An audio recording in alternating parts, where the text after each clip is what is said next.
L'apôtre écrit ceci. L'Esprit dit expressément que dans les derniers temps, quelques-uns abandonneront la foi pour s'attacher à des esprits séducteurs et à des doctrines de démons par le moyen d'hypocrites, menteurs, qui portent sur leur conscience même la marque de la flétrissure. 1 Timothée 3, 1, 2. L'avertissement prophétique de l'apôtre Paul est l'unique prédiction formulée en termes précis sur l'histoire de l'Église à la fin de notre économie. Le Seigneur a parlé d'une façon générale des dangers qui environneront son peuple au temps de la fin.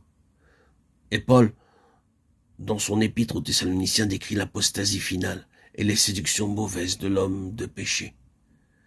Mais le passage de 1 Timothée 4, 1, 2 est le seul qui indique très explicitement la cause spéciale du péril que court l'Église parvenue au terme de sa carrière terrestre, et sous quel déguisement les esprits mauvais feront irruption en son sein, s'attaqueront à ses membres et en détourneront plusieurs de la pureté de la foi qui est en Christ.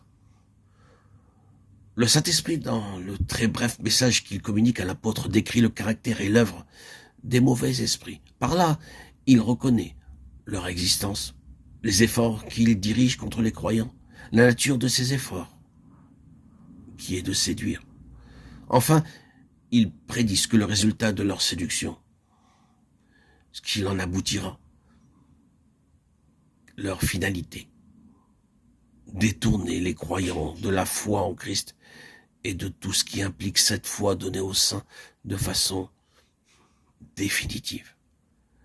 Jude 3. 1 Timothée 4, 1, 3 dépeint le caractère des esprits séducteurs, et non pas celui des hommes qui sont leur instrument et leur victime. C'est ce qui ressort de l'original grec,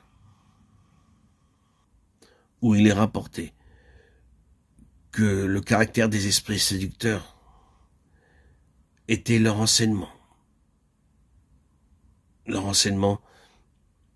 provenant d'esprits impurs, qui, portant une marque sur leur propre conscience, comme la marque infamante que recevaient les criminels, prétendaient cependant à la sainteté, afin de couvrir leurs mensonges. Le péril que court l'Église à la fin de l'économie provient donc d'êtres surnaturels. Ces êtres surnaturels sont des hypocrites qui prétendent être ce qu'ils ne sont pas. Ils semblent conduire à plus de sainteté en prescrivant une sévérité ascétique pour le corps.